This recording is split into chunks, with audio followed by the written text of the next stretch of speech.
Pryde's Picks is spoiler heavy and full of crude language. I swear like a sailor, and Lockheed's no better. Consider yourself warned.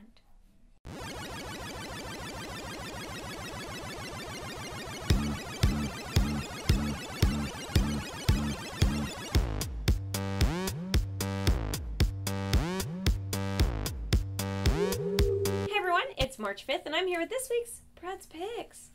As always, we have a few books from the big dogs, Marvel and DC, one book from Image, and another from Dark Horse Comics. Let's just get started. First up is Wolverine and the X-Men, issue 1. Now, you and I both know I get really pissed off when they start reissuing numbers and changing things around, and Marvel now is like the new DC 52 reboot they had go on a year ago. And last week, Wolverine and the X-Men ended. Except that it's back this week, and it's kind of the same. So last week it ended with this big graduation. And everybody's graduating, and everybody's getting props. Quentin Quire's pissed off that he's valedictorian. It was a lame week ending to a book that I had really grown to love. And then I opened this book up, and it's basically the same bullshit. I have no idea why they numbered it, other than the fact that they're trying to emphasize a new class.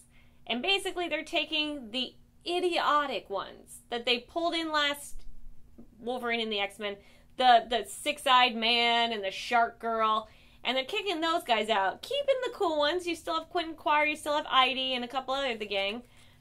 Young Apocalypse. And now you're bringing in Phantom X as a possible teacher. Wolverine goes to round him up this issue. The book itself, I wasn't too in love with. I think I just have a bad taste in my mouth from last week. But I did like the fact that Quentin Quire is realizing what he becomes in the future. And he's trying to come to grips with it. And he's realizing the people around him know he's going to be Phoenix at some point. And they're treating him a little different. I'm going to say, rate it on the shelf. I wanted it to be so good. And I was just so let down. And I am really Wolverine and the X-Men biased. This is bullshit. Next up is Moon Knight, issue 1. Now, I saw this book and I was like, who fucking cares about Moon Knight? I don't care about Moon Knight. Fuck that guy. I really don't know much about him. And I hate everything that is black and white anything. So I was like, fuck Moon Knight. So Moon Knight used to be like this real shithead. He was this horrible mercenary. He was a bad person. He dies under this Egyptian statue. And he's brought back to life. Except that they say that this deity has like 4 different personalities. And so when he's brought back, he has all these different personalities. So it cuts to Moon Knight today, and he's working with the cops kind of on the DL, walking around all black and white with his little hat on his head, his little hood over his face. And doesn't seem as crazy as I thought he'd be. And he goes through this whole arc where he's trying to find this bad guy, goes down to the sewers, confronts the guy, and he's kind of a badass. I didn't hate him. I thought I would, and I didn't hate him. And at the end, you find out, like, despite the fact that he's walking along all sane and going through the motions and helping the cops out, in the end, he's fucking crazy. So, Moon Knight is a surprisingly entertaining book so far. And I would say he's nobody I'm super attached to, but this was a really good intro to Moon Knight, and I would wait for the trade. Loki, Agent of Asgard, issue 2. Now, in this issue, the mother has sent Loki to go find this old soul from back in the days of Asgard that Loki kind of hooked up with, and so did his brother. This chick, Lorelei.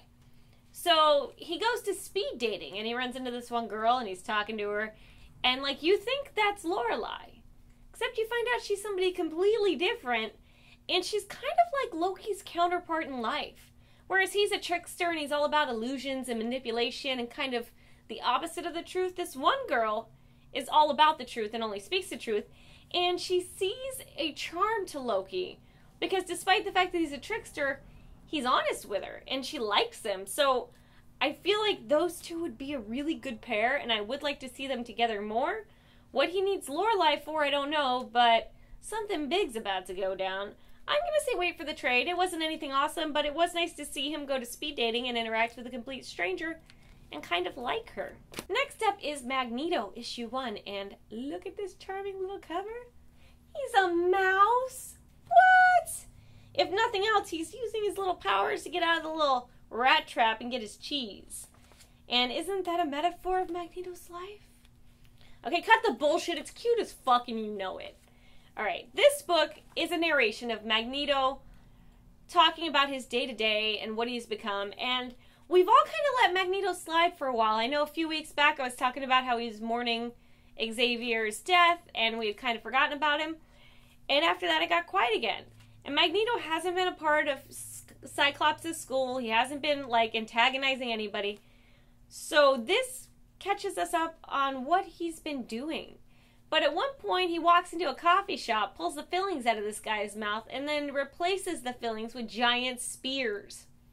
Magneto is fucking the world up, and he has his own reasons in his head behind it, and this book helped me understand them better. It was a very whole, open to close issue. It felt like a really strong first issue for me, and I would say buy it now. I really got inside his head, under the helmet, if you will, and I enjoyed it. I really did. Although it would be cuter if he was a mouse. Let's move on to DC with Superman Action Comics, issue 29. Superman has somehow gone and he's rescued these subterranean beings and he's pulling them out, and then the government's coming after him. Then he's got this other guy coming at him, and he's got his little BFF from childhood, Lana Lang, with him, and I didn't really care much for this book. Not much happens. There is this one badass dude coming after him, and Superman puts him on ice. Crunches his helmet. The end. It wasn't that interesting. But the interaction between him and Lana and what's going on and how he's reflecting on she thinks he's the guy from her childhood and how she treats him and the little narrations from her head, I really did like that. I did like seeing that aspect of his life that I really haven't gotten to see too much. The rest of it was kind of like tawdry bullshit. I would say read it on the shelf and maybe piss on it afterwards. Moving on to Forever Evil issue 6. If there is one book you should be reading in the DC universe right now, it isn't Batman. I know. It isn't Superman. Definitely not Aquaman. It is fucking Forever Evil. So you got this parallel universe, and all of our heroes have kind of grown up a little bit differently. Different things happen, so different people turn out different ways. And like, our Batman is their Owlman, and he's not necessarily a good guy. He's like Batman, even worse, and on crack. And then our Superman is a different gentleman, and he's kind of evil. He's Ultraman. And the person scheming everything together is their version of Alfred, basically. And they show up to our universe and they just want to take it over. They fucked up theirs and they're like, we're going to just stay here and rule. And so they trick all the villains into helping them out. They're like, yeah, you can have your own little square of land and you're going to be a little ruler. Except little by little, the villains just aren't liking the shit they're being fed. And the Justice League isn't there to help them. So they team up with Batman and Lex Luthor and Catwoman and basically go after the Syndicate of Evil. And shit is getting real. People are blowing each other's faces off. There's been one anonymous character in this whole scheme. This gentleman, this person, this thing that they have had, like, sequestered and bags over its head and hush hush, and you do not know who or what it is. You find out this issue. And I was surprised / incredibly intrigued with who it is, because it's nothing you could ever assume. It's nothing you could think of. And I am not going to ruin it for you because you should be reading this fucking book. So buy it now. Turn this video off and go to your local store and buy Forever Evil issue 6. Buy it now. I just want to lick it. It was so good. It was so good. Let's leave DC and jump into Dynamite Comics issue 3. Now, we have been going over this book, and I don't care if you like it or not because I'm still reading it. It is the Twilight Zone. And there's this gentleman named Trevor, we've been through this before, he had a great life, but he kind of squandered it. And then he did some fucked up stuff, and everything was the axe was about to come down. And this weirdo comes out of nowhere and offers him an out. Gives him a new face, a new body, everything. Only to find out later somebody took over his body. And he wants it back. Well, this issue, you actually find out the backstory of the guy that took over his body. And I'm not sure if it's a real backstory or if it's like just a backstory he fed this guy to get him off his ass. But if it's the real backstory, I thought I liked this new guy, Damon as Trevor. But now I really like this new guy. I don't know. I am enjoying this book. The twists are crazy. There's some new shit happening.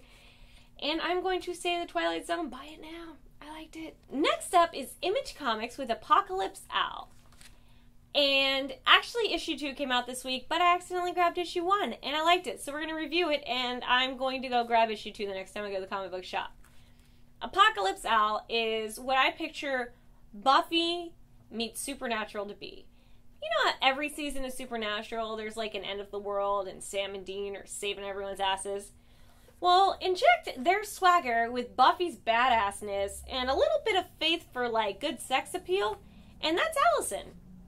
She is in apparently the career space of saving the world. This is like what she does, and there's this random group of people that send her missions, and she just goes out and saves the world. Her parents did it.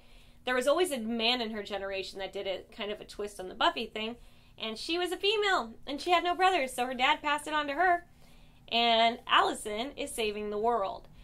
She is snooty, she is bitchy, she is funny, she is cute, she is quirky, and she's a badass above all else. And I just felt like it took some of my favorite things of my favorite shows and put it all together, and I'm interested to see where it goes. It had supernatural zombie undead detectives coming to visit her at her house and random other shit happening. If you want a book about the supernatural, the end of the world, a hot girl in her underpants saving it all, Apocalypse Owl, pick it up. This is also by the guy that did 10 Grand and Sidekick, and back in his earlier days actually wrote for the real Ghostbusters. If you liked any of those books or those things, you will like this book. I'm going to give it a buy it now. That's it for Pryde's Picks this week. I went to a park and swap at my local comic book shop, and basically it's like a giant garage sale where you go out and sell your wares, and I made stuff. Most of it sold, minus one of my mirrors. And basically what I did was take all of my favorite books, all of my favorite comics. I found them for 50 cents. I love the X-Men circa the 90s. Cut them up and decorated furniture, switch plates, bracelets, and these adorable mirrors. And I came to realize that Cable and Bishop were quite popular in the 90s, and I don't know why they aren't so popular now. But their guns are bigger than their arms and legs. They pull out a gun and we're like, just fucking amazing. I miss these books. When I was like cutting out the comics, I was dying over the advertisements. There was like Game Genie, and there was like different X-Men games, and like X-Men Pizza Hut, like collectible cups, and I forgot all the awesome stuff from my childhood. But if you're ever really bored, man, go to a comic book shop and pick up some old comics that you really liked when you were a kid. Buy them just to read them and rip them up and do whatever you want with them. But, like, the nostalgia is amazing. And I was selling these, and I was so proud that people actually bought them. I made a couple Buffy tables that didn't sell, but I was kind of happy because I really liked them and I wanted to keep them anyway. So that's all that's going on with me. Write in the comments what you guys have been up to, and if you have ever crafted anything comic book related or nerd related, I want to know because I might just steal your idea. And good night, everybody. Mwah.